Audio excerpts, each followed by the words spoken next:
நாட்டில் நல்லவங்க ஒருத்தர் 2 பேர் இருக்கிறதுனால தாங்க மழையே பெய்யுது அப்படின்னு சொல்கிறது உண்டு. நல்லார் ஒருவர் உளரேல் அவர் பொருட்டு எல்லாருக்கும் பெய்யும் மழை. சில சமயம் ரொம்ப பேர் திடீர்னு நல்லவங்களா ஆகிடுவாங்க போல இருக்குது. அதனால தான் விடாமல் பேய் மழையாக கொட்டி தீர்த்துடுது. எல்லாரும் நல்லவங்களாகிட்டா உலகமே தாங்காது போல இருக்க. அப்பப்போ ஒருத்தர் 2 பேர் நல்லவங்களாகணும். அப்போ தான் சீராக மழை பெய்யும். மாதத்துக்கு 3 பேர் நல்லவங்களானா மாதம் மும்மாரி பொழியும். இதெல்லாம் வேடிக்கை பேச்சு. இப்போ இதெல்லாம் ஒரு பக்கம் இருக்கட்டும். இப்போ விஷயத்துக்கு வருவோம். ஒரு கும்பலில் நல்லவன் யார் அப்படிங்கிறத எப்படி கண்டுபிடிக்கிறது? இதுக்கு ஒரு வேடிக்கை கதை உண்டு. என்னுடைய நண்பர் ஒருத்தருக்கு அவங்க பாட்டியம்மா சொன்ன கதையும் அது. அது என்ன கதைன்னா, ஒரு ஊரில் ஒரு சமயம் பலமான மழை பெய்ய ஆரம்பிச்சுட்டு தான். இடி மின்னல் ரொம்ப கடுமையாக இருந்திருக்குது. ஆரம்பித்த மழை வர வர கடுமையாக ஆகிட்டு இருக்குதே தவிர நிற்கிற பாடாக தெரியல. ஊர் ஜனங்கள்லாம் பார்த்தாங்க. இதுக்கு மேலேயும் வீட்டு உள்ளே இருந்தால் ஆபத்துங்கிறத புரிஞ்சுக்கிட்டாங்க. ஏன்னா வீடெல்லாம் இடிஞ்சு விழுந்துருமோங்கிற பயம். உடனே எல்லாரும் புறப்பட்டு ஊருக்கு பொதுவாக இருந்த ஒரு மண்டபத்தில் போய் தங்கிக்கிட்டாங்க. மின்னல் கடுமையாக இருந்தது. இடி எந்த நேரத்துலையும் விழலாம்ங்கிற நிலைமை. எப்போ விழலாம்னு பார்த்துக்கிட்டு இருக்குது. அந்த மண்டபத்தில் இருந்த ஜனங்கள் மனசுக்குள்ளே ஒரு பயம். நம்ம கூட்டத்தில் யாராவது ஒரு கெட்டவன் பாவம் பண்ணவன் இருந்தால் கூட இடி இந்த மண்டபத்தில் விழுந்துரும். அது எல்லாருக்கும் ஆபத்து அப்படின்னு நினச்சாங்க. சரி, இதுக்கு என்ன பண்ணலாம் அப்படின்னு யோசனை பண்ணாங்க. அந்த கூட்டத்தில் ஒரு பெரியவர் இருந்தார். அவர் ஒரு யோசனை சொன்னார். இதை பாருங்கள், அதுக்கு ஒரு வழி இருக்குது. அதோ எதிர்த்தாப்பில் கொஞ்சம் தூரத்தில் ஒரு உயரமாக மரம் ஒன்று இருக்குது பாருங்கள். பொதுவாக இடி சுலபமாக விழறது அது மாதிரி உயரமான மரத்தில் தான். நம்ம கூட்டத்தில் இருக்கிறவங்க எல்லாரும் ஒவ்வொருத்தராக போய் அந்த மரத்தை தொட்டு விட்டு திரும்பி வந்துடணும். நம்மள பாவம் பண்ணவன் யாரோ அவன் அந்த மரத்தை தொடுற சமயத்தில் இடி விழுந்துடும். அவன் மட்டும் போயிடுவான். மண்டபத்தில் இருக்கிற நாமெல்லாம் பொழைச்சிக்கலாம் அப்படின்னு ஐடியா கொடுத்தார் அந்த பெரியவர். இது நல்ல யோசனையாக பட்டது. எல்லாரும் ஒத்துக்கிட்டாங்க. ஒவ்வொருத்தராக போய் அந்த மரத்தை தொட்டு விட்டு திரும்பி வந்தாங்க. இடி எதுவும் விழலை. இன்னமும் பாவம் பண்ண ஆசாமி அதை போய் தொடலை போல இருக்குது அப்படின்னு நினச்சிக்கிட்டாங்க. ஒவ்வொருத்தராக போகிறாங்க. எல்லாரும் போய் தொட்டு விட்டு வந்தாச்சு. இன்னும் ஒரே ஒரு ஆசாமி தான் பாக்கி. கடைசியாக இருந்த அந்த ஆள் பயந்துட்டான். இது வரைக்கும் இடி விழலைன்னா இப்போ என்ன அர்த்தம்? இப்போ நாம் தான் பாக்கி, நாம் தான் தப்பு பண்ண ஆள் போல் இருக்குது அப்படின்னு நினச்சிட்டான். அதனால் துணிச்சலாக போய் தொடுறதுக்கு பயந்தான். தயங்கிக்கிட்டே இருந்தான். இருந்தாலும் மற்றவங்கள்லாம் சும்மா இருப்பாங்களா? கட்டாயப்படுத்தி கழுத்தை பிடிச்சி தள்ளாத குறையா அவனை தள்ளி விட்டாங்க. போய் தொட்டுட்டு வாடான்னு. அவன் நடுங்கிக்கிட்டே போய் அந்த மரத்தை தொட்டான். அதே வினாடி ஒரு பயங்கரமான மின்னல் இடி விழுந்துட்டுது. எங்கே விழுந்தது தெரியுமா? அந்த ஆள் மேலே இல்லை, மண்டபத்தில் விழுந்தது. மண்டபத்தில் இருந்தவங்க பூரா காலி. அந்த ஒரு ஆள் மட்டும் புழைச்சிக்கிட்டான். இந்த ஒரு ஆளை காப்பாற்றுறதுக்காக தான் இடி மண்டபத்தில் விழாமல் இருந்திருக்குது. இதுதான் கதை. அதனால் நல்லவங்க எப்படியும் தப்பிச்சுக்குவாங்க அப்படிங்கிறது ஒரு நீதி. ஒருத்தன் அப்படி தான் தெருவில் நடந்து போய்கிட்டு இருந்தான். ரொம்ப நல்லவன். எதிரில் ஒருத்தன் சைக்கிளில் வந்துக்கிட்டு இருந்தான். அதில் மோதி இவன் கீழே விழுந்துட்டான். சைக்கிள்காரன் உடனே இறங்கி இவனை தூக்கி விட்டான். இவன் எழுந்திரிச்சு அவனை முறைச்சி பார்த்தான். அப்படி பார்க்காதீங்க சார், நீங்கள் ரொம்ப புண்ணியம் பண்ணியிருக்கீங்க. அதுதான் இப்போ சைக்கிளில் மோதிக்கிட்டீங்க அப்படின்றான். என்ன அப்படி சொல்கிறேன் நான்? இவன் 10 நிமிஷத்துக்கு முன்னாடி நான் லாரி ஓட்டிகிட்டு வந்தேன். அப்போ நீங்கள் எதிரில் வந்திருந்தீங்கன்னா என்ன ஆயிருக்கும் அப்படின்னானா அவன்.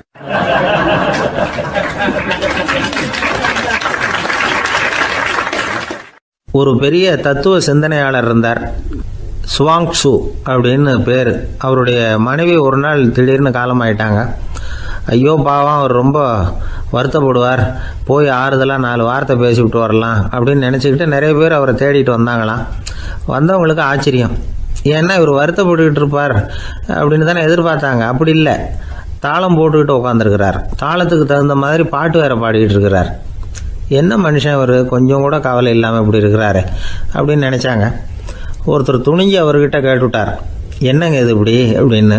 அதுக்கு அவர் என்ன சொன்னார் தெரியுமா? இதை பாருங்கள், என்னுடைய மனைவி பிறக்கிறதுக்கு முன்னாடி அவளுக்கு உயிரும் கிடையாது, உடலும் கிடையாது. அதுக்கு பிறகு தான் உயிர் வந்தது, உடல் வந்தது, அந்த உருவம் வந்தது. இப்போ என்ன ஆச்சு? அந்த உருவமும் உயிரும் போயிட்டுது. அவ்வளவுதானே, வந்தது போயிட்டுது. இளவேனில் காலம், இலையுதிர் காலம், பனிக்காலம், இப்படி பருவங்கள் மாறி மாறி வருது இல்லையா? அது மாதிரி பிறப்பும் இறப்பும் மாறி மாறி வருது. இது இயற்கை. இதுக்காக அழுதா அது எப்படி அப்படின்னாராம். ஞான தெளிவு அடைஞ்சவங்களுக்கு எல்லாமே சுகம்தான். திருவள்ளுவரும் அதை தான் சொல்கிறார்.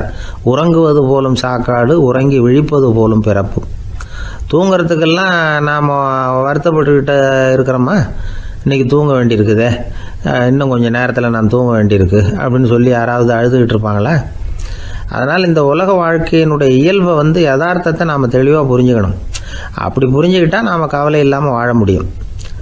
ஒரு வயசான தாத்தா பாட்டி 60 வருஷத்துக்கு முன்னாடி அவங்களுக்கு கல்யாணம் ஆச்சு, ஒன்றாவே வாழ்ந்தாங்க, ஒன்றாவே இறந்து போனாங்க. இப்போ அவங்க 2 பேரும் சொர்க்கத்துக்கு போய் சேர்ந்தாங்க. அங்கே எல்லா வசதியும் இருந்தது. ஒரு பெரிய பங்களாவே இவங்களுக்கு ஒதுக்கி கொடுத்தாங்களாம். இதுக்கு எவ்வளவு வாடகைன்னு கேட்டார் தாத்தா. வாடகையெல்லாம் கிடையாது, இலவசம் அப்படின்னார் அங்கே இருந்தவர். அந்த வீட்டுக்கு பின்னாடி ஒரு பெரிய புல்வெளி இருந்தது. இதில் விளையாட ஏதாவது கட்டணம் உண்டான்னு கேட்டிருக்கார் தாத்தா. அதெல்லாம் ஒன்றும் கிடையாது, பணம்லாம் கட்ட வேண்டியதில்லை அப்படின்னார் அவர். பக்கத்தில் ஹோட்டல் மாதிரி ஒரு பெரிய கட்டடம், உள்ள சாப்பாட்டு மேஜைகள், அது மேலே விதவிதமான பலகாரங்கள். சாப்பாட்டுக்கெல்லாம் எவ்வளவு அப்படின்னு விசாரிச்சாராம் தாத்தா. அதுதான் சொன்னேனே, இங்கே எல்லாமே இலவசம்தான், எது வேணும்னாலும் சாப்பிட்லாம், எவ்வளவு வேணும்னாலும் சாப்பிட்லாம் அப்படின்னாரா. நீங்கள் சொல்கிறீங்க அப்படி, ஆனால் நான் சர்க்கரை சேர்த்துக்கக்கூடாது, உப்பு சேர்த்துக்கக்கூடாது, பாட்டி கையால் எப்பவும் பத்திய சாப்பாடு தான் அப்படின்னாராம் தாத்தா. இதை பாருங்கள், இங்கே உங்களுக்கு அந்த கவலையும் வேண்டியதில்லை. இங்கே நீங்கள் ஸ்வீட்டு சாப்பிட்லாம், காரம் சாப்பிட்லாம், உங்களுக்கு எந்த நோயும் வராது அப்படின்னாராம் அங்கே சொர்க்கத்தில் இருந்தவர். இதை கேட்ட உடனே அந்த தாத்தா பக்கத்தில் நின்ன பாட்டியை பார்த்து கத்தினாராம். அடி பாவி, எல்லாத்தையும் கெடுத்துட்டியே, நீ எனக்கு பத்திய சாப்பாடு போடாமல் கண்டதை திங்க விட்டுருந்தா 10 வருஷத்துக்கு முன்னாடியே நான் இங்கே சேர்ந்துருப்பேனே அப்படின்னாராம்.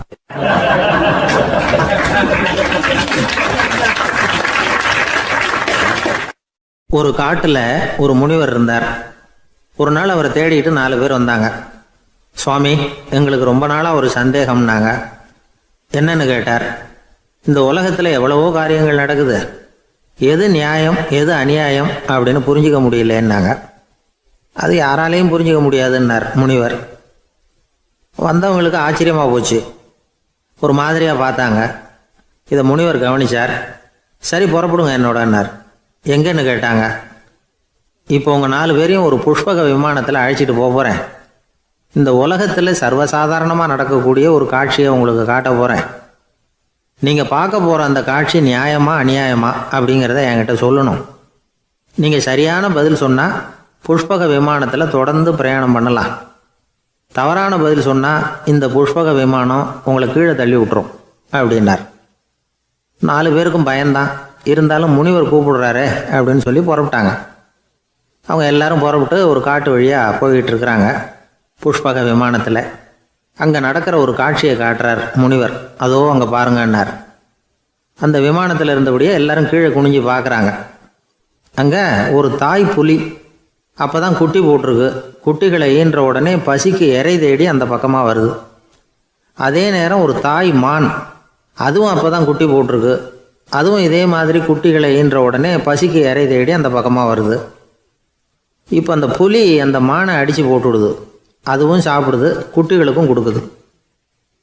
இப்போ அந்த புலி குட்டிகள் முகத்தில் மகிழ்ச்சி, தாயை இழந்த அந்த மான் குட்டிகள் முகத்தில் துக்கம். இப்போ அந்த முனிவர் 4 பேர்கிட்டையும் கேட்குறார், நீங்கள் இங்கே பார்த்தீங்களே, இதில் எது நியாயம் எது அநியாயம் ஒவ்வொருத்தராக சொல்லுங்கள். உங்கள் பதில் சரியில்லைன்னா இந்த விமானம் உங்களை கீழே தள்ளி விட்டுரும், சொல்லுங்கள் பார்க்கலாம்னார். முதல்ல ஒருத்தன் சொன்னான், அந்த புலி செஞ்சது சரிதாங்க, அது பசிக்கு அதுதான் ஆகாரம், தன்னுடைய பசிக்கு தானே இறை தேடிக்கிட்டுது, அதில் என்ன தப்பு, அவ்வளவுதான், அதனால் புலி செஞ்சது நியாயம்தான் அப்படின்னா. அவ்வளவுதான், அந்த விமானம் அவனை அப்படியே கீழே தள்ளி விட்டுட்டுது. அதனால் அவன் கொடுத்த பதில் சரியில்லை அப்படிங்கிறது புரிஞ்சு போச்சு. இப்போ 2வது ஆள் சொன்னான், புலி செஞ்சது பாவம், அந்த தாய்மான் என்ன தப்பு பண்ணிச்சு, இப்போ அந்த குட்டிகளுக்கு யார் ஆதரவு, அதனால் புலி செஞ்சது அநியாயம் அப்படின்னா. அவ்வளவுதான், அவனையும் கீழே தள்ளி விட்டுடுது அந்த விமானம். இந்த பதிலும் சரியில்லை அப்படின்னு ஆயிட்டுது. இப்போ 3வது ஆள் வந்தான். முதல்ல 2 பேர் கீழே விழுந்ததை பார்த்துக்கிட்டு இருந்தான். அதனால் அவன் சொன்னான், ரெண்டுமே நியாயந்தாங்க, புலி இறை தேடினதும் இயற்கை, அதுக்கு மான் இறையானதும் இயற்கை, அதனால் இதில் ஒன்றும் தப்பு இல்லைன்னா. அவ்வளவுதான், அவனையும் அந்த விமானம் கீழே பிடிச்சி தள்ளி விட்டுது. இப்போ 4வது ஆள் வந்தான். முனிவர் கேட்டார், நீயாவது சொல்லுப்பா, இந்த செயலில் எது நியாயம்னார். அவன் தெளிவாக பதில் சொன்னான். அதாவது என்ன சொன்னான்னா, எனக்கு தெரியல அப்படின்னா. அவனை விமானம் கீழே தள்ளலை, சௌரியமாக அழைச்சிட்டு போட்டுது. இவனும் பிரயாணம் சௌக்கியமாக பண்ணானான். ஆக இதுதான் சரியான பதிலுங்கிறத முனிவர் உணர்த்தினார். இந்த கதையிலிருந்து நாம் புரிஞ்சுக்க வேண்டியது என்னென்னா, இந்த உலகத்தில் எவ்வளவோ காரியங்கள் நடக்குது. அதெல்லாம் ஏன் அப்படி நடக்குதுங்கிறதுக்கு எப்பேற்பட்ட பண்டிதராலும் பதில் சொல்ல முடியாது. தெரியாததை தெரியாதுன்னு ஒத்துக்கிட்டா வாழ்க்கை பிரயாணம் சுகமாக இருக்கும். அதனால் தேவையில்லாத விஷயங்களை புரிஞ்சுக்கிறதுக்கு நேரத்தை செலவு பண்ணிகிட்டு இருக்கக்கூடாது. வாழ்க்கையை குழப்பிக்கக்கூடாது. வாழ்க்கைக்கு தேவையானது என்னவோ அதை மட்டும் புரிஞ்சுக்கிட்டா போதும். இந்த காலத்து ஆள் ஒருத்தன் ஒரு பெரியவரை தேடி வந்தான். ஐயா, ஒரு சந்தேகம்னா. என்ன உன்னுடைய சந்தேகம்னார். பகுத்தறிவுன்னா என்ன, விதின்னா என்ன அப்படின்னு கேட்டான். இதுக்கு அவர், இப்போ உன்னுடைய வலது காலை தூக்குன்னார். தூக்கினான். சரி, இப்போ உன்னுடைய வலது காலை கீழே இறக்காம உன்னுடைய இடது காலையும் தூக்குன்னார். தூக்கினான். பொத்துன்னு கீழே விழுந்துட்டான். பெரியவர் சொன்னார், உன்னால் ஒரு காலை தூக்க முடிஞ்சுது, அதுதான் பகுத்தறிவு. 2 கால்களையும் ஒரே சமயத்தில் தூக்குனா அடிபடும், அப்படிங்கிறது தான் விதி அப்படின்னு விளக்கம் கொடுத்தார். இவன் தன்னுடைய விதியை நொந்துக்கிட்டே இடுப்பை பிடிச்சிக்கிட்டு அங்கேருந்து நடந்து போயிட்டானான்.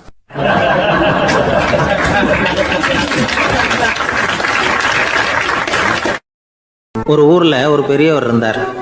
ஒரு நாள் அவரை தேடி ஒருத்தர் வந்தார். ஐயா, நான் கடவுளை பரிபூர்ணமாக நம்புகிறேன் அப்படின்னார். சரி, அந்த நம்பிக்கை உனக்கு எப்படி வந்ததுன்னு கேட்டார் இவர். அவர் சொல்ல ஆரம்பித்தார். ஐயா, எனக்கு கல்யாணம் ஆகி 10 வருஷம் ஆச்சு. ஆனாலும் குழந்தை பாக்கியம் இல்லை. அதுக்கு என்ன காரணமாக இருக்கும்னு நான் யோசனை பண்ணிகிட்டு இருந்தப்போ நண்பர் ஒருத்தர் ஒரு ஆலோசனை சொன்னார். உனக்கு மதப்பற்று இல்லை, எந்த கடவுளையுமே நம்ப மாட்டேங்கிற, அதுதான் காரணம். கடவுளை நம்பு, உனக்கு குழந்தை பாக்கியம் கிடைக்கும் அப்படின்னார். அவர் அப்படி சொன்னாரே தவிர எனக்கு சந்தேகம்தான். இருந்தாலும் அவர் சொன்னபடியும் நடந்து தான் பார்ப்போமே அப்படின்னு முடிவு பண்ணேன். கடவுளை நம்ப ஆரம்பித்தேன். அந்த வருஷமே அழகான ஆண் குழந்தை பிறந்தது. எல்லாம் இறைவன் அருள் அப்படின்னார்.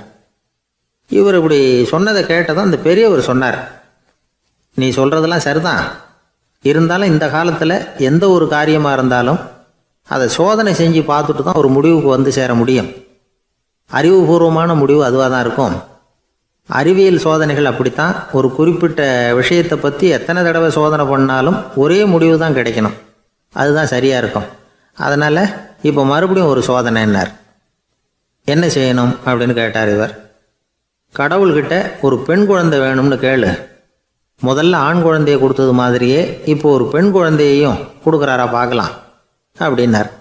சரின்னு சொல்லி இவர் அதே மாதிரி முயற்சி பண்ணினார். அதுக்கப்புறம் அவர் இந்த பெரியவர்கிட்ட வரவே இல்லை. கொஞ்ச காலம் கழித்து இவரே அவரை தேடிட்டு போய் கதவை தட்டினார். அவர் கதவை திறந்தார். என்ன ஆச்சு, கடவுள் கண் திறந்தாரா அப்படின்னு கேட்டார். அவர், அந்த சமாச்சாரம்லாம் நமக்கு வேணாம் சார். முதல் தடவை அது ஏதோ தற்செயலாக ஏற்பட்ட ஒரு சாதகம். இப்போ நீங்கள் 2வது தடவை சொன்ன பிறகு தினமும் கடவுளை வேண்டிக்கிட்டு தான் இருக்கிறேன், ஒன்றும் நடக்கலை அப்படின்னார் ரொம்ப விரக்தியாக. ஒரே ஒரு தோல்வியில் உங்கள் நம்பிக்கையெல்லாம் பறந்து போயிடுது பார்த்தீங்களா அப்படின்னார் அந்த பெரியவர். எல்லாம் நல்ல விதமாக நடக்கிற வரைக்கும் நம்பிக்கை, எதிர்பார்த்தது தோல்வியில் முடிஞ்சுட்டுதுன்னா அவநம்பிக்கை. மற்றவர்கள் பேரில் வைக்கிற நம்பிக்கை எந்த நேரத்திலையும் விவகாரமாகி விடக்கூடிய சாத்தியம் உண்டு. நாம் நம்பிக்கை வைக்க வேண்டியது நம்மக்கிட்ட தான். நமக்குள்ளே இருக்கிறார் கடவுள். எனவே நம்ம பேரில் நாம் வைக்கிற நம்பிக்கை தான் உண்மையான கடவுள் பக்தி. நிபந்தனையற்ற நம்பிக்கையாக அது இருக்கணும். எல்லாம் நல்லபடியாக நடந்துக்கிட்டு இருந்தால் எந்த முட்டாளுக்கும் நம்பிக்கை வரத்தான் செய்யும் அப்படிங்கிறது ஒரு பெரியவர் கருத்து. தியானத்தின் மூலமாக தான் உனக்குள்ள ஆழமாக தோண்டுனா உன்னுடைய அடி ஆழத்தில் நம்பிக்கை வந்து அப்படி ஊற்றெடுக்கும், அதை பார்க்க முடியும் அப்படிங்கிறது பெரியவர்கள் சிந்தனை. ஒரு குழந்தை அப்பாவை பார்த்து என்னப்பா பண்ணுறேன்னு கேட்டுதான். பிரார்த்தனை பண்ணிகிட்டு இருக்கிறேன்னாரான் அப்பா. பிரார்த்தனை பண்ணுனா என்ன கிடைக்கும் அப்படின்னு கேட்டுதான் குழந்தை. எல்லாம் கிடைக்கும் அப்படின்னாரான் அப்பா. நீ வச்சிருக்கிறிய பேனா அது கூட கிடைக்குமான்னு கேட்டுதான் குழந்தை. கிடைக்குமேன்னு இருக்கார். அப்படின்னா அந்த பேனாவை என்கிட்ட கொடுத்துரு, நீ பிரார்த்தனை பண்ணி வேற பேனா வாங்கிக்கோ அப்படின்னு தான் அந்த குழந்தை.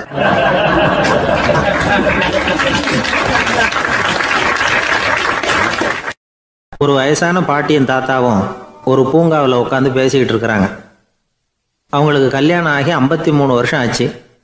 பிள்ளைங்கள்லாம் படித்து பெரிய பெரிய வேலையில் இருக்கிறாங்க. பேரன் பேத்திகளும் நல்ல நிலைமையில் இருக்கிறாங்க. இந்த தாத்தாவும் பாட்டியும் சிரித்து பேசிக்கிட்டு இருந்ததை ஒரு பெரியவர் பார்த்தார். அவருக்கு ஆச்சரியமாக இருந்தது. இந்த வயசுலேயும் இவ்வளவு அந்யோன்யமாக இவங்க பேசிக்கிட்டு இருக்கிறாங்களே அப்படின்னு நினச்சார்.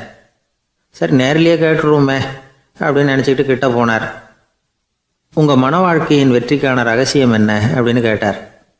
இதை கேட்டதும் அந்த தாத்தா சிரிச்சுக்கிட்டே பாட்டியை பார்த்தாராம். அதுக்கப்புறம் சொன்னாராம், நான் இந்த அம்மாவை கல்யாணம் பண்ணிட்டதுக்கும் எங்களுடைய இல்வாழ்க்கை இவ்வளவு நாளாக பலம் குறையாமல் மகிழ்ச்சியாக இருக்கிறதுக்கும் காரணம் ஒன்று தான். அது என்ன காரணம்னா, எங்களுக்கு இடையில பொதுவாக நிறைய குறைகள் உண்டு, அதுதான் காரணம் அப்படின்னாராம். அவர் சொல்கிறது சரிதான் அப்படிங்கிறது மாதிரியே அந்த பாட்டியும் அவரை நிமிர்ந்து பார்த்தாங்களாம். இந்த பெரியவர் மறுபடியும் அந்த பாட்டியை பார்த்து அதே கேள்வியை கேட்டிருக்கார். உங்களுடைய நீண்டகால மன வாழ்க்கைக்கு கிடைச்ச வெற்றி எதனாலேன்னு சொல்ல முடியுமா அப்படின்னு கேட்டாராம். அவங்களும் சிரிச்சுக்கிட்டே பதில் சொன்னாங்களாம். என்ன பதில் தெரியுமா? சில பேரை நாம் குறிப்பிட்ட பண்புகளுக்காக நேசிக்கிறோம், வேற சிலரை நாம் அந்த பண்புகள் இல்லாத குறைகளுக்காகவே விரும்பி பழகிறோம் இல்லையா அப்படின்னு கேட்டுவிட்டு தலையை குனிஞ்சுக்கிட்டாங்களாம் அந்த பாட்டியம்மா. அவங்க அப்படி சொன்னதை கேட்டதும் இவருக்கு புதுசாக ஞானம் பிறந்தது மாதிரி இருந்துதான். இதுதான் மனம் நிறைந்த மன வாழ்க்கை அப்படிங்கிறார் சுவாமி சின்மயானந்தர். பண்புகளை எப்படி நேசிக்க முடியுதோ அதே மாதிரி பண்புகள் இல்லாத குறைகளையும் நேசிக்க முடியும். மனசு தான் காரணம். ஒரு மேல்நாட்டு தம்பதி, அவங்களும் தாத்தா பாட்டி தான். அவங்க 2 பேரும் ஒரு பூங்காவில் உட்காந்து சிரித்து பேசிக்கிட்டு இருக்கிறாங்க. அதை ஒருத்தர் பார்த்தார். அவருக்கு ஆச்சரியம், இவ்வளவு காலம் ஆகி இந்த வயசுலேயும் இப்படி அன்பாக பேசிக்கிட்டு இருக்கிறாங்களே அப்படிங்கிற ஆச்சரியம். கிட்ட நெருங்கி போனார். கேட்டார், ஏன் தாத்தா உங்களுக்கு கல்யாணம் ஆகி எவ்வளோ வருஷம் ஆச்சுன்னார். 55 வருஷம் ஆச்சுன்னாராம் அவர். இன்னமும் இவ்வளவு சந்தோஷமாக இருக்கிறீங்களே, அதுக்கு என்ன காரணம்னு கேட்டிருக்கார். அதுக்கு என்ன காரணம்னா, இது வரைக்கும் எங்களுக்குள்ள சண்டையே வந்ததில்லை அப்படின்னாராம். அது எப்படி முடியும்னு கேட்டிருக்கார் இவர் ஆச்சரியமா. அந்த தாத்தா சொல்ல ஆரம்பித்தாராம், இதை பாருப்பா, எங்களுக்கு கல்யாணம் ஆன புதுசில் நானும் என்னுடைய மனைவியும் ஒரு குதிரை மேலே ஏறி ஒரு காட்டு வழியாக போய்கிட்டு இருந்தோம். கொஞ்சம் தூரம் போனதும் அந்த குதிரை எடக்கு பண்ணிச்சு. நான் உடனே கீழே இறங்கி அந்த குதிரையை பார்த்து, இது உனக்கு முதல் தடவை அப்படின்னு மிரட்டலாக சொல்லிவிட்டு ஏறி உட்காந்தேன். மறுபடியும் போனோம். கொஞ்சம் தூரம் குதிரை நல்லபடியாக நடந்து போச்சு. மறுபடியும் எடக்கு பண்ண ஆரம்பிச்சுட்டுது. நான் கீழே இறங்கினேன். கையில் இருந்த சாட்டையால் ஓங்கி ஒரு அடி கொடுத்தேன். இது உனக்கு 2வது தடவை அப்படின்னு சொல்லிவிட்டு ஏறி உட்காந்தேன். மறுபடியும் குதிரை கொஞ்சம் தூரம் நல்ல விதமாக நடந்து போச்சு. அப்புறமும் எடக்கு பண்ண ஆரம்பிச்சுட்டுது. அந்த சமயத்தில் ஒரு ஆற்று பாலத்தை கடந்து போய்கிட்டு இருக்கிறோம். நான் கீழே இறங்கினேன். என்னுடைய மனைவியையும் கீழே இறங்க சொன்னேன். அந்த குதிரையை பிடிச்சி அப்படியே ஆற்றுல தள்ளி விட்டுட்டேன். தள்ளி விட்டுட்டு, இது உனக்கு கடைசி தடவை அப்படின்னு சொன்னேன். அதை பார்த்ததும் என் மனைவி பதறி போயிட்டாங்க. போய், ஐயோ பாவம், என்ன இப்படி பண்ணிவிட்டீங்க, உங்களுக்கு மனசில் கொஞ்சம் கூட இறக்கமே இல்லையா அப்படின்னாங்க. நான் மெதுவாக இவங்க பக்கம் திரும்பி, இது உனக்கு முதல் தடவை அப்படின்னு. அவ்வளவுதான், அன்னையிலேருந்து இன்னைய வரைக்கும் ஒரு நாள் கூட எங்களுக்குள்ள சண்டையே வந்ததில்லை அப்படின்னு விளக்கம் கொடுத்தார் அந்த தாத்தா.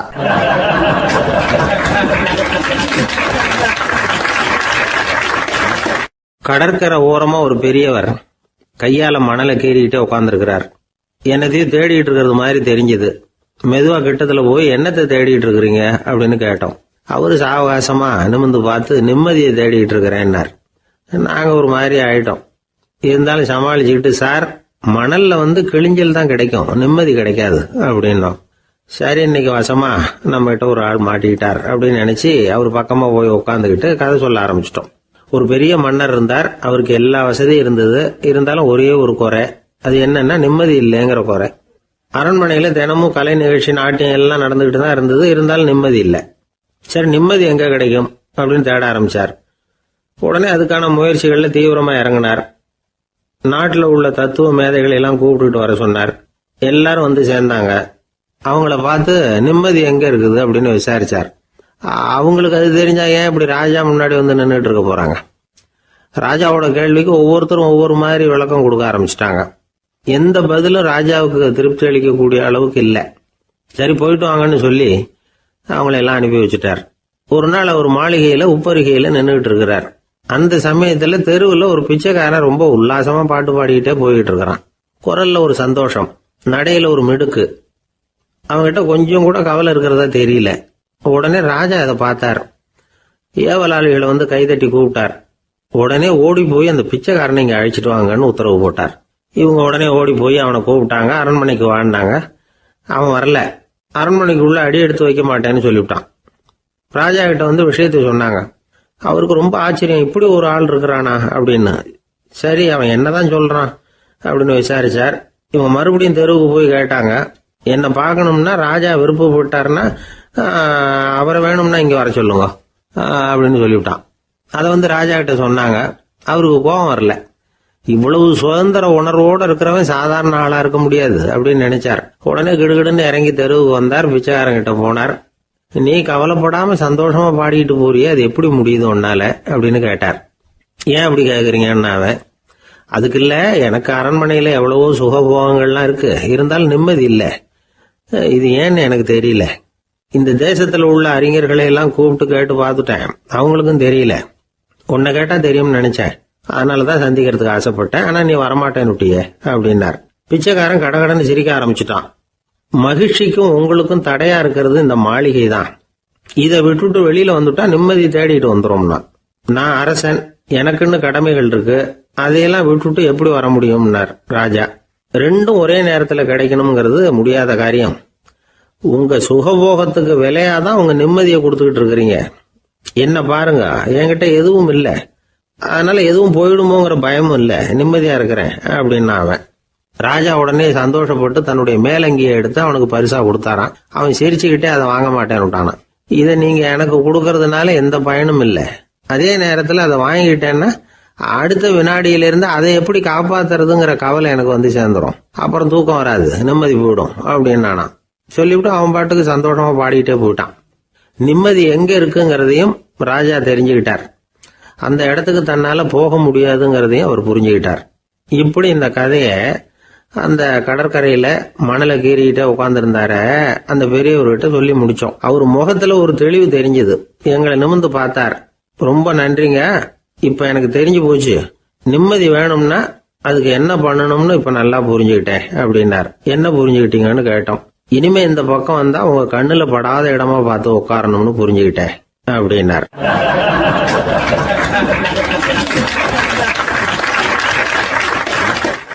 ஒரு ஊர்ல ஒரு ஆள் இருந்தான், தையல் கடை வச்சிருந்தான். அவங்கிட்ட ஒருத்தன் ஒரு சட்டை துணி எடுத்து கொடுத்து தைக்க சொல்லியிருந்தான். வர்ற சனிக்கிழமை வா, வந்து வாங்கிட்டு போ அப்படின்னு அவன் சொல்லியிருந்தான். அதே மாதிரி இவன் வந்தான். அவன் தச்சு வச்சிருந்த சட்டையை கொடுத்தான். இவன் வாங்கி அங்கேயே போட்டு பார்த்தான். கை நீளம் ஒண்ணுக்கு ஒண்ணு வித்தியாசமா இருந்தது. வலது கை இடது பக்கத்தை விட நீளம் குறைச்சலா இருந்தது. அவன் முணுமுணுக்க ஆரம்பிச்சுட்டான். என்ன இது இப்படி தைச்சுட்டியேன்னு. இதுக்கு அவன் சொன்னான், ஐயோ இதுக்காகவா சங்கடப்படுறீங்க, வலது கையை மட்டும் கொஞ்சம் உள்ள இழுத்தாப்புல வச்சுக்கிட்டீங்கன்னா சரியா போகுது, மற்றபடி அந்த சட்டையில உள்ள கலை அம்சத்தை கவனிங்க, எவ்வளவு அற்புதமா தச்சிருக்கேன் பாருங்க, ஒரு சின்ன குறைய இப்படி எல்லாம் பொருட்படுத்த வேண்டியதில்லை, நான் சொன்னது மாதிரி கையை கொஞ்சம் உள்ள இழுத்தது மாதிரி வச்சுக்கிட்டு நடந்து போங்க, ஜோரா இருக்கும் அப்படின்னா. அவனும் யோசிச்சு பார்த்தான். சரியான யோசனையா தான் தோணுச்சு. கொஞ்சம் முயற்சி பண்ணி வலது கையை கொஞ்சம் உள்ள இழுத்து சட்டை சரியா இருக்கிறது மாதிரி பண்ணிக்கிட்டான். இப்போ மறுபடியும் ஒரு பிரச்சனை. வலது கையை உள்ள இழுத்த மாதிரி அப்படியே வச்சுக்கிட்டதும் முதுகு பக்கம் கொஞ்சம் துணி தளர்த்தியா தொங்குறது மாதிரி தெரிஞ்சது. என்ன இது, முதுகு பக்கம் துணி குவிஞ்சுட்டுதே, தொங்குதே அப்படின்னா மறுபடியும், அடடா இதுக்காகவா கவலைப்படுறீங்க, உடம்ப அதுக்கு தகுந்த மாதிரி கொஞ்சம் வளைச்சிக்கிட்டா சரியா போடுது, இதுக்காக அந்த அழகான தையலை பிரிச்சு அதுல உள்ள கலை அம்சத்தை கெடுக்கிறதுக்கு என் மனசு இடம் தரல, எவ்வளவுக்கு தளர்த்தியா இருக்கோ அவ்வளவுக்கு கொஞ்சம் உடம்ப வளைச்சி அப்படி குனிஞ்சது மாதிரி போங்க போதும் அப்படின்னா. அதுவும் நல்ல யோசனையா தான் பட்டுது இவனுக்கு. சரின்னு சொல்லிவிட்டு புறப்பட்டான். தெருவில் இறங்கினான். கையை கொஞ்சம் உள்ள இழுத்தான். உடம்ப கொஞ்சம் முன்னால வளைச்சான். சட்டைக்கு தகுந்த மாதிரி உடம்ப பண்ணிக்கிட்டான். மெதுவா நடந்து போறான். இப்போ எதிரில் இன்னொருத்தன் வரான். இவனை பாக்குறான். இவன் போட்டிருக்கிற சட்டையை பாக்குறான். ஆஹா அற்புதம்ங்கிறான். சும்மா சொல்லக்கூடாது, ரொம்ப நல்லா இருக்கு, நிச்சயமா இது இந்த ஊர் மேல தெருவில் இருக்கிற ஒருத்தன் இருக்கானே அவன் தச்சதா தான் இருக்கணும் அப்படின்னா. இதை கேட்டதும் அவனுக்கு ஆச்சரியம். எப்படி அவ்வளவு கரெக்டா கண்டுபிடிச்சிங்க அப்படின்னு கேட்டிருக்கான். இதுக்கு அந்த வழிபோகன்னு சொன்னானா, அவன் ரொம்ப கெட்டிக்காரன், உங்களை மாதிரி உடம்பும் கையும் வளைஞ்சு போன ஒரு ஆசாமிக்கு அவனை தவிர வேற யாராலேயும் இவ்வளவு பொருத்தமான ஒரு சட்டையை தைக்க முடியாது அப்படின்னானா. பாருங்க, அவனுக்காக இவன் அனுசரிக்க போய் இவனோட நிலைமை எப்படி ஆயிடுது பாருங்க. இதே மாதிரி தான் சில சடங்குகளும் சம்பிரதாயங்களும் நம்மளை கோமாளி ஆக்கி விட்டுரும். எதுவாக இருந்தாலும் அதில் அறிவுபூர்வமான அணுகுமுறை அவசியம். ஒரு நர்ஸ் அவசரமா ஓடி டாக்டர் கிட்ட சொல்லிச்சான், டாக்டர் ஒரு தப்பு நடந்து போச்சு, 10ஆம் நம்பர் பெட்ல இருக்கிற பேஷண்ட்டுக்கு காலில் ஆபரேஷன் பண்றதுக்கு பதிலாக கையில் ஆபரேஷன் பண்ணி விட்டீங்க. கை ஆபரேஷன் பண்ணிக்க வேண்டிய ஆள் 7ஆம் நம்பர் பெட்ல இருக்கார் அப்படின்னு தான். அதுக்கு ஒரு பதட்டப்படாம சொன்னாராம், பரவாயில்ல இவரை தூக்கி 7ஆம் நம்பர் பெட்ல போட்டுரு அப்படின்னாராம்.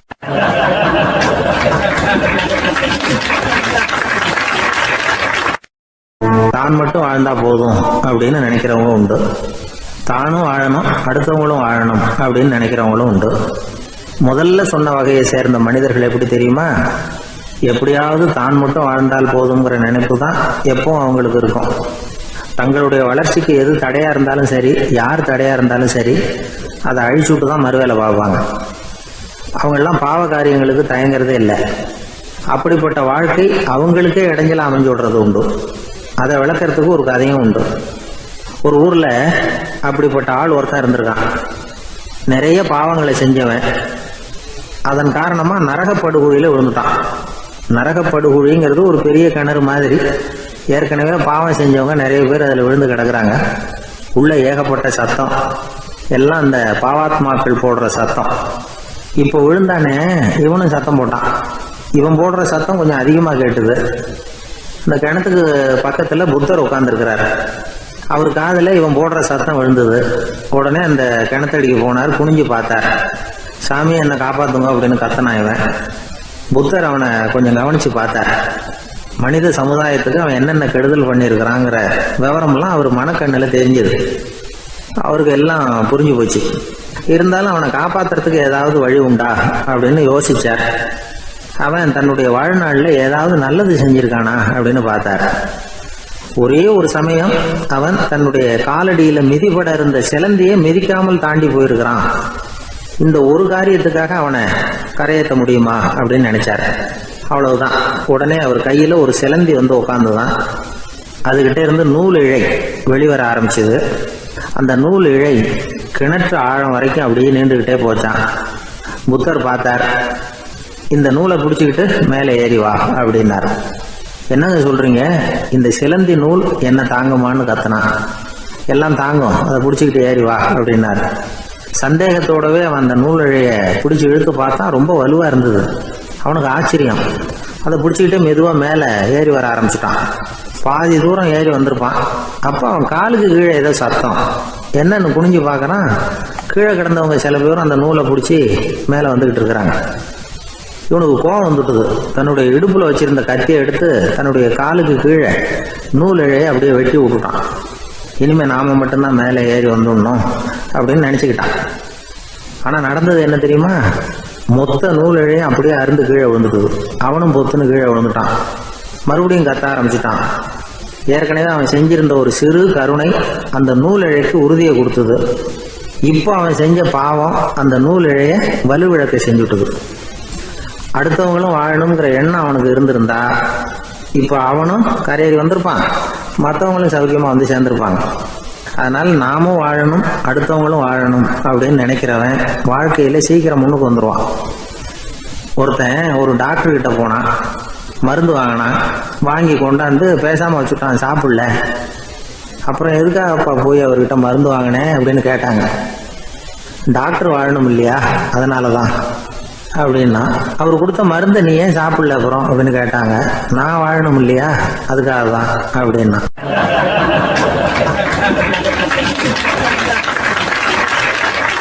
ஒரு ஊர்ல ஒரு ஆள் இருந்தான். அவன் ஒரு நாள் கோயிலுக்கு போனான். கடவுள்கிட்ட வேண்டிக்கிட்டான், எனக்கு ஒரு 1,00,000 ரூபா நீ கொடுத்தா நான் உன் சன்னதியில் ஒரு தேங்காய் உடைக்கிறேன் அப்படின்னு வேண்டிக்கிட்டான். கடவுள் பார்த்தார். உடனே அவன் கண் முன்னாடி தோன்றினார். இந்தா நீ கேட்ட 1,00,000 ரூபாய் அப்படின்னு சொல்லி அவன் கையில் பணத்தை கொடுத்துட்டு மறைஞ்சிட்டார். இவனால் நம்பவே முடியல. இவ்வளவு சுலபமாக கிடைக்கும்னு தெரிஞ்சிருந்தா அனாவசியமாக ஒரு தேங்காய் உடைக்கிறேன்னு வேண்டியிருக்க வேண்டியது இல்லையே அப்படின்னு நினச்சான். இருந்தாலும் வேண்டுதலை நிறைவேற்ற வேண்டியது கடமை. அதுக்காக என்ன பண்ணால் பக்கத்தில் ஒரு கடைக்கு போனான். ஒரு தேங்காயை கையில் எடுத்தான். இது என்ன விலைன்னு கேட்டான். 5 ரூபான்னார் கடையில் இருந்தவர். அதிகமாக இருக்குதே விலைன்னா. அப்படின்னா ஒன்று செய்யுங்க, அடுத்த ஊருக்கு போங்க, அங்கே தென்னந்தோப்பு அதிகம், அதனால் அங்கே இதை விட குறைஞ்ச விலைக்கு கிடைக்கும் அப்படின்னார். சரின்னு அடுத்த ஊருக்கு கிளம்புனான். அங்கே போய் விசாரித்தான். ஒரு தேங்காய் 3 ரூபாய் விலைன்னாங்க. இதுவும் அதிகமாக தெரியுதேன்னா.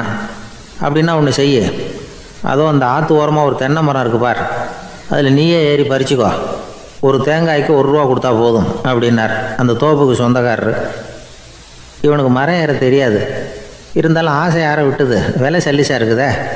ஆற்று ஓரம் போனால் தட்டு தடுமாறி அந்த மரத்தில் ஏறினா அந்த தென்னை மரம் வளைஞ்சி ஆற்று பக்கம் போய் அப்புறம் நிமிர்ந்து இருந்தது. அதாவது மரத்தின் உச்சி சரியாக ஆற்றுக்கு நடுவில் இருந்தது. ஆற்றுல வெள்ளம் கரபுரண்டு ஓடிக்கிட்டு இருக்கு. இவன் கடவுள் கொடுத்த 1 லட்சம் ரூபாயை மடியில் வச்சு இறுக்கி கட்டிக்கிட்டான். உச்சிக்கு போய் காய் பறிக்கிற சமயத்தில் காற்றும் மழையும் பலமாக கலந்து அடிக்க ஆரம்பிச்சுட்டுது. கால் வழுக்கி விட்டுட்டுது. இவன் சடார்னு ஒரு தென்னை மட்டையை பிடிச்சிக்கிட்டு தொங்க ஆரம்பிச்சிட்டான். கீழே பயங்கரமான வெள்ளம், மடியில் 1 லட்சம் ரூபா பணம், என்ன செய்கிறதுன்னு தவிக்கிறான். இந்த சமயம் கரையில் ஒரு யானை பாகன் யானையை குளிப்பாட்டிக்கிட்டு இருக்கிறான். அது அவன் கண்ணில் பட்டுது. ஐயா ஒரு உதவின்னு கத்துனான். அவன் என்ன செய்யணும்னு கேட்டான். உன் யானையை மெதுவாக இங்கே அழைச்சிட்டு வா, எனக்கு நேராக கீழே நிறுத்து, என் காலை பிடிச்சி மெதுவாக கீழே இறக்கி விட்ரு, என் மடியில் இருக்கிற பணத்தில் உனக்கு 10,000 ரூபா தரேன் அப்படின்னா. அவன் பார்த்தான். காலை கையை பிடிச்சா கூட எவனும் இந்த காலத்தில் 10 ரூபாய்க்கு மேலே தரமாட்டேங்கிறான், இவன் காலை பிடிச்சா 10,000 தர்றேங்கிறான் அப்படின்னு யோசனை பண்ணான். உடனே யானையை கொண்டுட்டு போனான். அவனுக்கு நேராக கீழே நிறுத்தினான். அவன் காலை பிடிச்சான். அவ்வளவுதான். அந்த நேரம் பார்த்து யானை மெதுவாக நடந்து அப்பால் போட்டுது. இப்போ யானை பாகன் அவன் காலை கெட்டியாக பிடிச்சிக்கிட்டு தூங்குறான். பரிதாபமாக மேலே பார்க்குறான். அவன் மட்டையை பிடிச்சிக்கிட்டு தூங்குறான். இப்போ யானை பாகன் சொல்கிறான், தம்பி மட்டையை விட்டுறாத, கெட்டியாக பிடிச்சிக்கோ, நான் உனக்கு 10,000 ரூபா தரேன், இதோ மடியில் தான் வச்சுருக்கேன்னா. மேலே தொங்குறவனுக்கு இந்த நிலைமையிலேயும் ஒரு சந்தோஷம், மேற்கொண்டு ஒரு 10,000 ரூபா நமக்கு கிடைக்கும் போல இருக்கே அப்படின்னு. இந்த சமயத்தில் ஒருத்தன் ஒட்டகத்தை ஓட்டிகிட்டு வந்தான் அந்த பக்கமாக குளிப்பாட்டுறதுக்கு. யானை பாகம் பார்த்துட்டான். ஐயா ஒட்டகக்காரரே, அதை இங்கே கொண்டுகிட்டு வா, எங்கள் காலை பிடிச்சி பத்திரமா இறக்கி விடு, நாங்கள் பணம் கொடுக்குறோம்னா. அவனும் பணத்துக்கு ஆசைப்பட்டு வந்தான். அவன் காலை பிடிக்கிற சமயம் ஒட்டகமும் நழுவி போட்டுது. இப்போ 3 பேருமே வரிசையாக தொங்குறாங்க. ஒட்டகக்காரன் கத்துறான், தம்பி மட்டையை விட்டுறாத, கெட்டியாக பிடிச்சிக்கோ, நான் என் மடியில் இருக்கிற 5,000 உனக்கு தந்துடுறேன்னா. மேலே தொங்குறவனுக்கு இன்னமும் சந்தோஷம், இவனும் பணம் தர்றேங்கிறான் அப்படின்னா இன்றைக்கி நமக்கு மொத்த பண வரவு எவ்வளவு அப்படின்னு ஒவ்வொன்றா கூட்டி பார்க்க ஆரம்பித்தான். மனக்கணக்கு சரியாக வரல. அதனால் அப்படியே விரலை விட்டு எண்ண ஆரம்பித்தான். அவ்வளவுதான், மட்டையை விட்டுட்டு கை நழுவி வந்துட்டுது. 3 பேரும் பொத்துன்னு ஆற்றுல விழுந்தாங்க. படாத பாடுபட்டு தட்டு தடுமாறி கரைக்கு வந்து சேர்ந்தாங்க. 3 பேர் மடியில் இருந்த பணமும் ஆற்றோட போட்டுது. பேராசை பெருநஷ்டம் அப்படின்னு ஒரு பழமொழி இருக்குல்ல, அதை விளக்கறதுக்காக சொல்லப்பட்ட கதை இது. இந்த காலத்தில் ஒருத்தர் ஒரு நீச்சல் குளத்தில் நீச்சல் அடிச்சுக்கிட்டு இருக்கிறார். காவலுக்கு இருந்தவர் அதை கவனிச்சுட்டார். கரையிலேருந்து சத்தம் போட்டாராம், இதோ பாருங்கள், இங்கே ராத்திரி 8 மணிக்கு மேலே நீச்சல் அடிக்கிறது சட்டப்படி குற்றம், அதுக்கு அனுமதி கிடையாது, தெரியாதா உங்களுக்கு அப்படின்னாராம். இதுக்கு அவர், ஐயையோ நான் நீச்சல் அடிக்க வந்தவன் இல்லைங்க, சும்மா சுற்றி பார்க்க வந்தவன், தடுமாறி குளத்தில் விழுந்துட்டேன், நீச்சல் தெரியாது, அதனால் தத்தளிச்சுக்கிட்டு இருக்கிறேன் அப்படின்னு கத்துனாராம். கரையில் இருந்தவர் பார்த்தார். ஓ அப்படின்னா சரி, அதுக்கு ஒன்றும் தடை இல்லை அப்படின்னு சொல்லிவிட்டு அவர் பாட்டுக்கு நடந்து போயிட்டாராம்.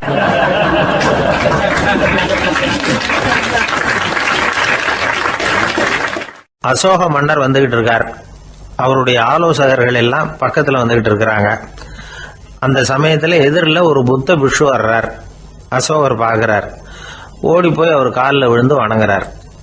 அசோக மன்னரின் தலை அந்த புத்த துறவியின் பாதத்தில் பட்டுக்கிட்டு இருக்கு. பக்கத்தில் நின்றுக்கிட்டு இருந்த அமைச்சருக்கு இது ரொம்ப சங்கடமாக போச்சு. ரொம்ப வருத்தப்பட்டார். நம்ம அசோக சக்கரவர்த்தி எப்பேற்பட்டவர், அவரோட தலை ஒரு சன்னியாசியின் பாதத்தில் படுறதா அப்படின்னு நினச்சி ரொம்ப கவலைப்பட்டார். அரண்மனைக்கு திரும்பினதும் அமைச்சர் மெதுவாக ஆரம்பித்தார். அரசே, எனக்கு ரொம்ப வருத்தமாக இருக்குது அப்படின்னார். எதுக்குன்னார் மன்னர்.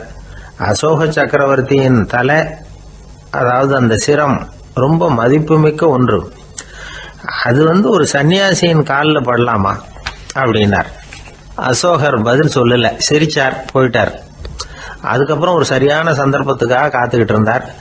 ஒரு நாள் அமைச்சரை கூப்பிட்டார்.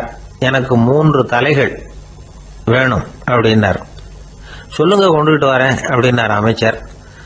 அசோகர் சொன்னார், முதல்ல எனக்கு தேவையானது ஒரு ஆட்டின் தலை, ரெண்டாவது ஒரு புலியின் தலை, மூன்றாவது ஒரு மனிதனின் தலை. இதுதான் அசோகர் கேட்டது. எங்க இருந்தாலும் கொண்டு வாங்கன்னார். அமைச்சர் புறப்பட்டார்.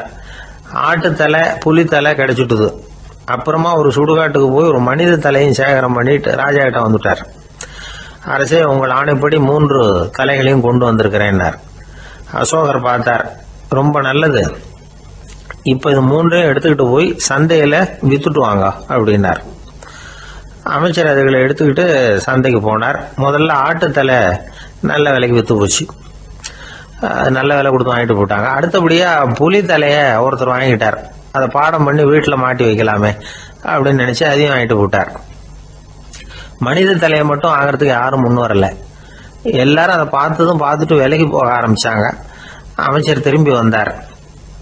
அரசே, இந்த தலையை மட்டும் யாரும் வாங்க மாட்டேங்கிறாங்க அப்படின்னாரு. சரி, பரவாயில்ல, இதை இலவசமாவே இனாமாவே யாருக்கிட்டையாவது கொடுத்துட்டு வந்துருங்க அப்படின்னார். அமைச்சர் மறுபடியும் சந்தைக்கு போனார். இதை இலவசமா தரேன், இதை வாங்கிக்கோங்க அப்படின்னார். அப்பவும் அதை யாரும் வாங்கிக்கிறதுக்கு தயாரா இல்லை. மறுபடியும் திரும்பி வந்து மன்னர்கிட்ட விவரத்தை சொன்னார். இப்போ மன்னர் சொல்றார், அமைச்சரே, உயிர் இருக்கிற வரைக்கும் தான் இந்த தலைக்கு மதிப்பு. ஜீவன் போனதுக்கு அப்புறம் அதோட மதிப்பும் போயிடுது. அதனால மதிப்பு இருக்கும் பொழுதே பெரியவர்கள் பாதம் பணிந்து அந்த புனிதத்தை பெற்றுக்கொள்ளணும் அப்படின்னார். பணிவுங்கிறது வேற, அடிமைத்தனம்ங்கிறது வேற. பெரியவர்களை பணிவது நமக்கு பெருமை தரக்கூடிய விஷயம். இதை மனசுல வச்சுக்கிட்டு எப்போ காலில் விழணும், எப்போ காலில் விழக்கூடாது அப்படிங்கிறத முடிவு பண்ணிக்கணும். ஒரு சாதாரண ஆள் நடந்து வந்துகிட்டு இருந்தார். எதிரில் வந்த ஒரு பெரிய மனுஷன் ஓடி போய் அவர் காலில் விழுந்து தன்னுடைய தலையை அவர் பாதத்தில் கொண்டு போய் வச்சார். கொஞ்ச நேரம் கழிச்சு எழுந்திரிச்சு வந்துட்டார். வந்த பிறகு இவரை கேட்டேன், ஏன் திடீர்னு ஓடி போய் அந்த ஆளு காலில் விழுந்தீங்க அப்படின்னு. அவர் போட்டிருக்கிறது என்னோட காணாம போன செருப்பான்னு கண்டுபிடிக்கிறதுக்காக அப்படி விழுந்தேன் அப்படின்னார்.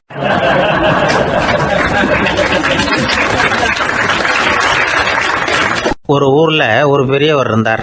அவர் ஒரு குரு. அவர் தொடர்ந்து தியான கூட்டங்கள் நடத்துவார். அந்த கூட்டத்தில் கலந்துக்கிறதுக்காக பல ஊர்களில் இருந்து சீடர்கள் நிறைய பேர் வருவாங்க போவாங்க. ஒரு நாள் அங்கே கூட்டம் நடந்துகிட்டு இருக்குது. அந்த சமயத்தில் சீடர்களில் ஒருத்தன் என்னத்தையும் திருடி விட்டான். மற்ற சீடர்கள் அதை கவனிச்சுட்டாங்க. இவன் ஆப்பிட்டுக்கிட்டான். கூட்டம் முடிஞ்ச பிற்பாடு இவன் திருடின விஷயத்த அந்த பெரியவர்கிட்ட போய் சொன்னாங்களாம். அவர் கவனத்துக்கு கொண்டுகிட்டு போனாங்க. ஆனால் அவர் இதை காதிலே போட்டுக்கல, கண்டுக்கவே இல்லை. போய் சொன்ன சீடர்களுக்கெல்லாம் ஏமாத்தமாக போயிட்டுது. என்ன இது, இவ்வளவு தூரம் நாம் கண்டுபிடிச்சி போய் சொல்கிறோம், அவர் கண்டுக்கவே மாட்டேங்கிறாரே அப்படின்னு ஒரு மாதிரி ஆயிட்டாங்க. இருந்தாலும் அதை பற்றி ஒன்றுமே சொல்லிக்கல, பேசாமல் இருந்துட்டாங்க. கொஞ்ச நாள் ஆச்சு. அதே ஆள் மறுபடியும் ஒரு திருட்டில் மாட்டிக்கிட்டான்.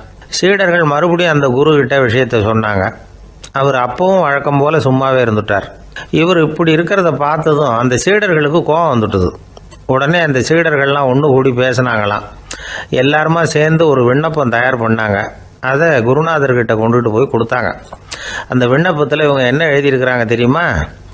குருநாதர் அவர்களே, உடனே திருடனவன் மீது சட்ட நடவடிக்கை எடுக்கணும். நீங்கள் அப்படி அவனை இங்கே சேர்க்கக்கூடாது. நீங்கள் சேர்த்தீங்கன்னா நாங்கள் இங்கே இருக்கிறத பற்றி யோசிக்க ஆரம்பிச்சிருவோம். அவனை இந்த மடத்தை விட்டே துரத்தி பண்ணணும். நீங்கள் அவனை வெளியில் அனுப்புங்க, இல்லைன்னா நாங்கள் அத்தனை பேரும் வெளியில் போயிடுறோம். இப்படி தான் அந்த விண்ணப்பத்தில் எழுதியிருக்கிறாங்க. குரு அந்த விண்ணப்பத்தை வாங்கி படித்து பார்த்தார். அதுக்கப்புறம் அதை எழுதின அத்தனை பேரையும் கூப்பிட்டாரு. எல்லாரும் இப்படி வாங்கன்னாரு. வந்தாங்க. இப்படி என் எதிரில் உட்காருங்கன்னார். உட்காந்தாங்க. அப்புறம் சொன்னார், இதை பாருப்பா, நீங்கள் எல்லாரும் புத்திசாலிகள். உங்களுக்கு எது நல்லது எது கெட்டதுங்கிறது நல்லா தெரியும். நீங்கள் மேற்கொண்டு ஏதாவது படிக்கணும்னு நினச்சா வேற எங்கே வேணும்னாலும் போகலாம். அதுக்கு நான் தடை சொல்ல மாட்டேன். ஆனால் உங்களால் குற்றம் சாட்டப்பட்ட அவன் இருக்கானே, அவன் எப்படின்னா அவனுக்கு எது நல்லது எது கெட்டதுங்கிறதெல்லாம் தெரியாது. அதனால தான் திருடுறான். நீங்கள் சொல்கிறது மாதிரி அவனை அடித்து துரத்தி விடுறோம்னு வச்சுக்கோங்க, அவனுக்கு எப்படி நல்லது கெட்டது தெரியும்? அவனுக்கு அதை யார் சொல்லி கொடுக்கறது? அதனால் இங்கேயே இருக்கட்டும், அதுதான் சரி.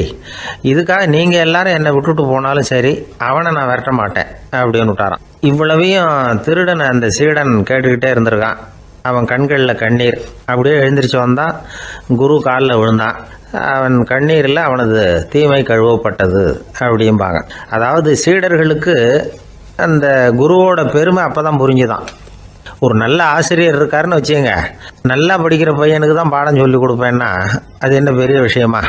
மோசமாக படிக்கிறவனையும் மாற்றி காட்டுறேங்கிறது தான் பெருமை. இந்த காலத்து குரு ஒருத்தர் ஒரு ஆசிரமம் வச்சு நடத்திட்டு வந்தார். நிறைய பேர் தினம் வருவாங்க போவாங்க. ஒரு நாள் ஒருத்தன் வந்தான். அந்த குரு முன்னாடி போய் நின்னான். ஐயா, என்ன உங்கள் சீடனாக ஏற்றுக்கணும்னா. அந்த குரு நிமிர்ந்து பார்த்தார். உன்னுடைய நோக்கம் என்னன்னு கேட்டார். ஐயா, உங்ககிட்ட கொஞ்ச நாள் இருந்தேன்னா நல்ல பழக்க வழக்கங்களை கற்றுக்கலாம், அதுக்கப்புறம் வெளியில் போய் ஒரு நல்ல தொழில் தொடங்கி வாழ்க்கையில் முன்னுக்கு வரணுங்கிறது தான் என்னோட நோக்கம் அப்படின்னா. நீ சொல்கிறது சரி, ஆனால் உன்னால் இங்கே நல்ல பழக்க வழக்கங்களை கற்றுக்க முடியலேன்னு வச்சுக்கோ, அப்போ என்ன பண்ணுவேன் அப்படின்னு கேட்டார் அவர். அப்படி ஆச்சுன்னா என்ன, உங்களை மாதிரியே ஒரு ஆசிரமம் ஆரம்பித்து அதுக்கு குருவாக இருந்துட்டு போகிறேன் அப்படின்னு நானும்.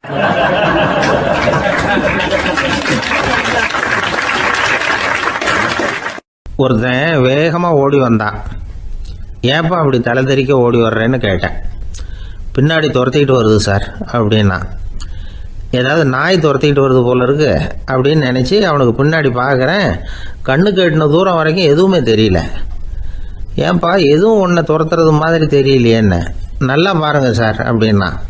பார்த்துட்டு தான் சொல்கிறேன் என்ன. இதோ பாருங்கள் சார், இதுதான் என்னை துரத்துது அப்படின்னு அவன் காட்டுறான். அவன் சுட்டி காட்டின இடத்துல பார்த்தா அங்கே அவனுடைய நிழல் தான் தெரியுது. என்னப்பா சொல்கிற அப்படின்னு சொல்லி அவனை சந்தேகமாக பார்த்தேன். அதுக்கப்புறம் தான் அவன் விவரமாக பேசினான். சார், எனக்கு என் நிழலை கண்டா பிடிக்கிறதில்ல. எப்போ பார்த்தாலும் இது என்னையே பின்தொடர்ந்து வந்துக்கிட்டு இருக்குது. இதை என்னால் சகிக்கவே முடியல. இதை என்கிட்டேருந்து பிரிக்கிறதுக்கு எவ்வளவோ முயற்சிகள்லாம் பண்ணி பார்த்துட்டேன், முடியலன்னா. அப்படி என்னென்ன முயற்சிகள் பண்ணினேன் அப்படின்னு கேட்டேன். அவன் என்னென்ன செஞ்சாங்கிறத விவரமாக சொன்னான். அவன் என்ன பண்ணியிருக்கிறான், ஒரு பெரிய குழியை தோண்டி அதில் தன்னுடைய நிழலை புதைச்சிருவோம் அப்படின்னு முடிவு பண்ணிட்டு மண்வெட்டி எடுத்துக்கிட்டு தோட்டத்து பக்கம் போயிருக்கான். ஆழமாக ஒரு குழியை தோண்டியிருக்கான். குனிஞ்சு பார்க்குறான். அந்த குழிக்குள்ளே தன்னுடைய நிழல் தெரியுது. ஆஹா, இதுதான் சமயம், நிழல் இப்போ குழிக்குள்ளே இருக்குது, மண்ணை போட்டு மூடி விடலாம் அப்படின்னு நினச்சிக்கிட்டு கொஞ்சம் மண்ணை அள்ளி போட்டான். பார்த்தா இப்போ அந்த நிழல் அந்த மண்ணுக்கு மேலே வந்து நிற்கிது. இது ஏதுடா வம்பா போச்சு அப்படின்னு அவசரமாக மண்ணை வாரி போட்டு மூடி பார்க்குறான். குழி பூராவும் மூடி விட்டு பார்க்குறான். மறுபடியும் நிழல் மேலே வந்து உட்காந்துக்கிட்டு இருக்குது. சரி, இதை குழியில் புதைக்க முடியாது அப்படின்னு முடிவு பண்ணிட்டு இதை இங்கேயே இப்படியே விட்டுட்டு ஒரே ஓட்டமாக ஓடி போடுவோம் அப்படின்னு நினச்சி எடுத்தான் ஓட்டம். அது காலை நேரம். இவன் மேற்க நோக்கி ஓடிக்கிட்டு இருக்கிறான். ஓடி ஓடி பார்க்குறான், நிழல் இவனை விட வேகமாக இவனுக்கு முன்னாடி ஓடிக்கிட்டு இருக்கு. சரி, திரும்பி ஓடி பார்ப்போம் அப்படின்னு நினச்சிக்கிட்டு அப்படியே சடார்னு திரும்பி ஓட ஆரம்பித்தான். பார்த்தான், அப்பாடா நிழலை காணலை. கொஞ்சம் தூரம் ஓடி ஒரு இடத்துல நின்று அப்படியே சாவகாசமாக திரும்பி பார்க்குறான். பின்னாடி நின்றுக்கிட்டு இருக்குது நிழல். இப்படி ஓடி வந்து தான் இங்கே நம்ம முன்னாடி நின்று தன்னுடைய அவஸ்தையை சொல்லிக்கிட்டு இருக்கிறான். இந்த நிழலை துரத்துறது அல்லது வெட்டி விடுறது, இதுக்கு ஏதாவது வழி இருக்கா சொல்லுங்கள் சார் அப்படிங்கிறான். நமக்கு ஒன்றும் புரியல. அந்த நேரம் பார்த்து ஒரு பெரியவர் வந்தார். அவர்கிட்ட யோசனை கேட்டோம், என்ன செய்யலாம்னு. அவர் சொன்னார், இந்த பாருப்பா, நீ அங்கேயும் எங்கேயும் ஓடாத, அப்படியே கீழே படுத்துக்கொண்டார். அது நல்ல உச்சி வேலை. அவன் அப்படியே கீழே படுத்துக்கிட்டான். இப்போ அப்படி இப்படின்னு திரும்பி பார்க்குறான், நிழலை காணலை. அவன் இப்போ தான் நிம்மதியாக இருந்தான். இப்போ அந்த பெரியவர் சொன்னார், எல்லா மனிதர்களுமே இப்படி தான் ஓடிக்கிட்டு இருக்கிறாங்க. நான் எனது அப்படிங்கிற ஆணவம் தான் அவங்கள துரத்திக்கிட்டு இருக்கு. அதை விட்டுட்டு ஓடணும்னு நினச்சாலும் அது முன்னாடி வந்து நிற்கிது. பரம்பொருளை நோக்கி ஓடுறப்போ இந்த ஆணவம் பின்னாடி வந்து விடுது. பரிபூர்ண சரணாகதிங்கிற நிலையில் அது முழுசுமாக மறைஞ்சு விடுது. தன்னை உணர்கிற வேலை அது. அந்த நேரம் மனிதனுக்கு விடுதலை உணர்வு ஏற்படுகிற நேரம் அது. அப்படிப்பட்ட சுதந்திர மனிதர்களாக எல்லாரும் மாறி போயிட்டாங்கன்னா இந்த உலகமே இன்பமயம் அப்படின்னு ஒரு விளக்கம் கொடுத்தார் பெரியவர். நம்மால் ஒருத்தர் வேகமாக ஓடி வந்துக்கிட்டு இருந்தான். ஏன்டா அப்படி ஓடி வர்ற அப்படின்னு கேட்டார் எதிரில் வந்தவர். ஆசை துரத்துது, அதுதான் ஓடி வர்றேன்னா. உனக்கு என்ன ஆசைன்னு கேட்டார். எனக்கு ஒன்றும் ஆசை இல்லைங்க, என்னை எப்படியாவது பிடிச்சுடணும்னு போலீஸ்காரங்களுக்கு ஆசை. அந்த ஆசை இப்போ என்னை துரத்தி பின்னாடி வந்துக்கிட்டு இருக்குது. அதுதான் தப்பிச்சு வந்துக்கிட்டு இருக்கிறேன், குறுக்க நிற்காதீங்க சார், வழியை விடுங்க அப்படின்னு சொல்லிவிட்டு வேகமாக ஓடி மறைஞ்சான்.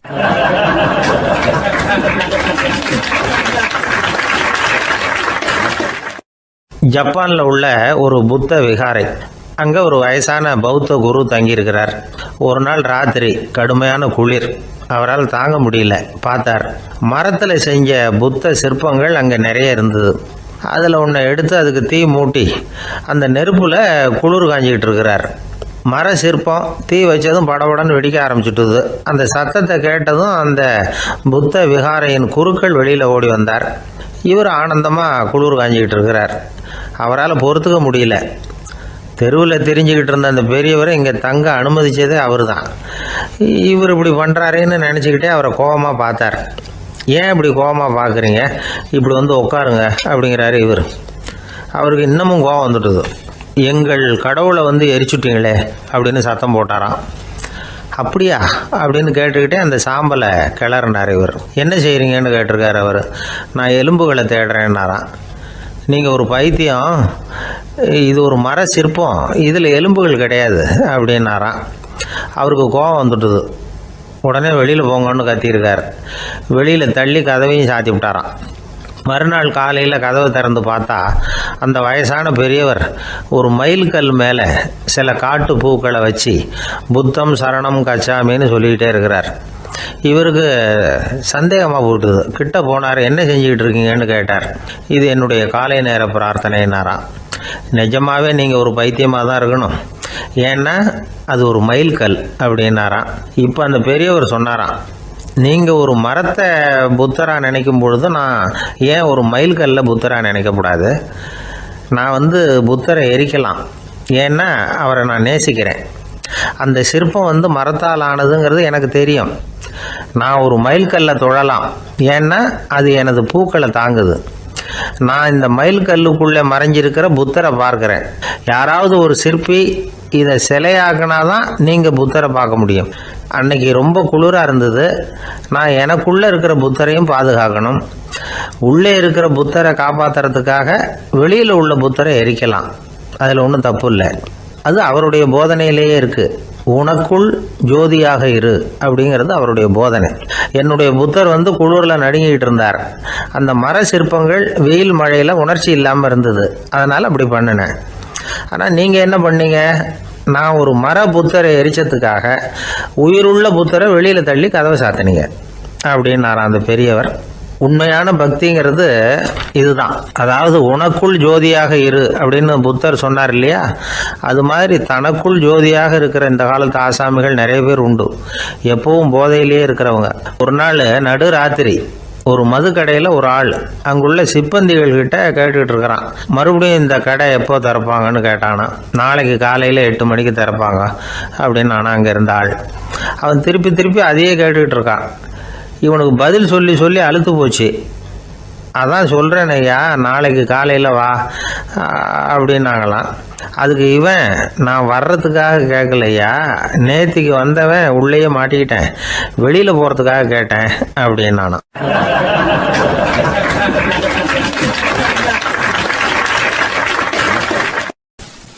ஒரு ஏரி ஓரமாக 2 பசங்க நடந்து போய்கிட்டு இருக்கிறாங்க. அதில் ஒருத்தன் பணக்கார வீட்டு பையன், இன்னொருத்தன் ஏழை. இவங்க 2 பேரும் போய்கிட்டு இருக்கிறாங்க. வழியில் ஒரு இடத்துல ஒரு ஜோடி செருப்பு இவங்க கண்ணில் படுது. ஒரு விவசாயி அந்த செருப்பை அங்கே விட்டுட்டு பக்கத்தில் இருந்த ஏரியில் கை காலை கழுவிட்டு இருக்கிறார். உடனே அந்த பணக்கார பையனுக்கு ஒரு ஐடியா.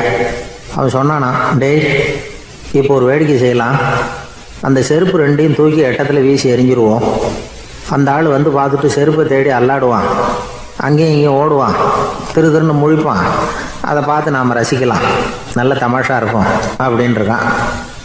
இப்படி சொல்லிவிட்டு அந்த செருப்புகளை தூக்கிறதுக்கு போனானா. கொஞ்சம் பொறு அப்படின்னானா அந்த ஏழை பையன். ஏன்னு கேட்டிருக்கான் அவன். இப்போ அந்த ஏழை பையன் சொன்னானா, நீ சொல்கிறது ஒன்றும் வேடிக்கை கிடையாது, உன்னோட செருப்பு தொலைஞ்சா உன் அப்பா உடனே உனக்கு வேறு செருப்பு வாங்கி கொடுத்துருவார். ஆனால் அந்த ஆளுக்கு இந்த செருப்பு தொலைஞ்சதுன்னா வேறு புதுசாக வாங்கிறதுக்கு வாயையும் வயத்தையும் கட்டி பணத்தை சேர்க்க வேண்டியிருக்கும். அதனால் நான் ஒரு வேடிக்கை சொல்கிறேன், அது மாதிரி செய், அது இன்னமும் தமாஷா இருக்கும் அப்படின்னு நானா. எப்படி அது சொல்லுன்றிருக்கான் அவன். செருப்பு ரெண்டும் அது இருக்கிற இடத்துலயே இருக்கட்டும். உன் சட்டை பையிலிருந்து ஒரே ஒரு ரூபா நாணயத்தை எடு, அதை அந்த செருப்பு மேலே அதோட குதிகால் பகுதியில் வச்சுட்டு நாம் 2 பேரும் அந்த மரத்துக்கு பின்னாடி ஓடி போய் மறைஞ்சு நின்றுக்குவோம். அப்புறம் பாரு வேடிக்கை அப்படின்னா. அதே மாதிரி 1 ரூபா காசு செருப்பு மேலே வச்சுட்டு இவங்க 2 பேரும் மறைஞ்சு நின்றுக்கிட்டாங்க. கொஞ்ச நேரத்தில் அந்த விவசாயி வந்தார். காலில் உள்ள மண்ணை தட்டி விட்டு செருப்பை மாட்டுறதுக்காக போனார். அங்கேருந்து காசு கண்ணில் போட்டுவிட்டது. அவருக்கு ஆச்சரியமாக போச்சு. அதை கையில் எடுத்து பார்க்குறார். 4 பக்கமும் திரும்பி திரும்பி பார்க்குறார், யார் இதை வச்சுருப்பான்னு. கடைசியில் ஆகாயத்தை பார்க்குறார். ஆண்டவா, இது உன்னோட கருணை தான். நீ தான் யாரோ புண்ணியவான் மனசில் தர்மம் பண்ணுற எண்ணத்தை உண்டாக்கி இருக்கிற. அந்த புண்ணியவான் நல்லா இருக்கணும் அப்படின்னு வாழ்த்தி அந்த காசை கண்ணில் ஒத்திக்கிட்டாரான். மறைஞ்சிருந்து பார்த்துக்கிட்டு இருந்த ஏழை பையன் இப்படி சொன்னான், பாத்தியா, உன்னை புண்ணியவான்னு வாழ்த்திக்கிட்டு போகிறார் அந்த ஆள். அவருக்கும் சந்தோஷம், அதை பார்த்து நமக்கும் சந்தோஷம். உனக்கு 1 ரூபாங்கிறது ஒரு பெரிய விஷயம் இல்லை, ஆனால் அதனால் நமக்கு கிடைச்சிருக்கிற மகிழ்ச்சி ரொம்ப உயர்வானது அப்படின்னு நானா. வேடிக்கையும் கிண்டலும் இது மாதிரி அடுத்தவங்களுக்கு இடைஞ்சலாக இல்லாமல் இருக்கணும் அப்படிங்கிறார் கலைவாணர். ஆனால் பாருங்கள், அவருக்கே இடைஞ்சலாக வர்ற விஷயங்களை கூட அவர் வேடிக்கையாக தான் எடுத்துக்கிட்டாராம். ஒரு தடவை ஒருத்தர் கலைவாணர்கிட்ட வந்து, ஐயா, என் குழந்தை செத்து போச்சு அப்படின்னு சொல்லி அழுதாராம். உடனே அவருக்கு 100 ரூபா பணத்தை கொடுத்து, இந்தாங்க அடக்கம் செய்யுங்க அப்படின்னு சொல்லி அனுப்பி வச்சாராம். 1 வருஷம் கழித்து மறுபடியும் அதே ஆள் வந்திருக்கார். இவர் மறந்துருப்பாருங்கிற நினைப்புல, அண்ணே என் குழந்தை இறந்து போச்சுண்ணே அப்படின்னாராம். இவர் மறுபடியும் 100 ரூபா கொடுத்து ஆறுதல் சொல்லி அனுப்பி வச்சாராம். 7-8 மாதம் கழித்து மறுபடியும் அதே ஆள் வந்திருக்கார். அவர் வாயை திறக்கிறதுக்கு முன்னாடியே இவர் 100 ரூபாய் அவர் கையில் வச்சு, போன 2 தடவை தான் குழந்தை செத்து போச்சு, இந்த தடவையாவது அதை சாகாமல் காப்பாற்றி விடு அப்படின்னு சொல்லி அனுப்பி வச்சாரா. அதுக்கப்புறம் அந்த ஆள் வர்றதே இல்லையா.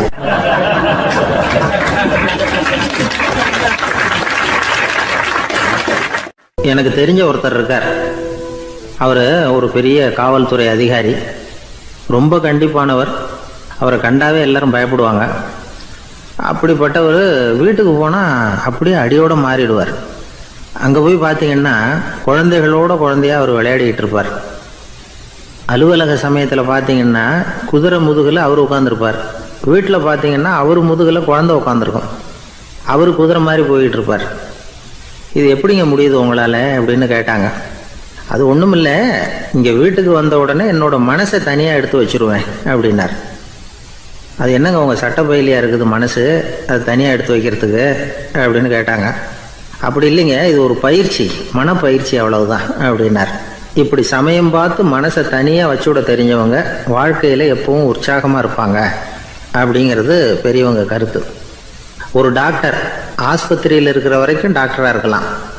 அவர் மனைவிகிட்டையும் அவர் டாக்டராக இருக்க வேண்டிய அவசியம் இல்லை. ஒரு வக்கீல் கோர்ட்டில் இருக்கிற வரைக்கும் வக்கீலாக இருக்கலாம். வீட்டுக்கு வந்ததுக்கு அப்புறமும் வக்கீலாக இருக்க வேண்டிய அவசியம் கிடையாது. வீட்டில் குழந்தைகள்கிட்ட விளையாடும் பொழுதும் அதுகள்கிட்ட ஃபீஸு கேட்டுக்கிட்டு இருக்கக்கூடாது. நாம் எப்படி இருக்கணும்னு பெரியவங்க சொல்கிறாங்கன்னா, மனசோட சேரக்கூடாதான். அப்படி சேராமல் வாழ்க்கையை கவனிக்கணுமா. மனசை அப்படியே தனியாக எடுத்து பக்கத்தில் வச்சுடணும். அப்படின்னா அதை அப்படியே தூக்கி எறிஞ்சுடு அப்படின்னு அர்த்தம் இல்லை. ஏன்னா மனசுங்கிறது நமக்கு உபயோகப்படக்கூடிய ஒன்று தான். எப்போ அது தேவையோ அப்பப்போ எடுத்து உபயோகப்படுத்திக்கணும்.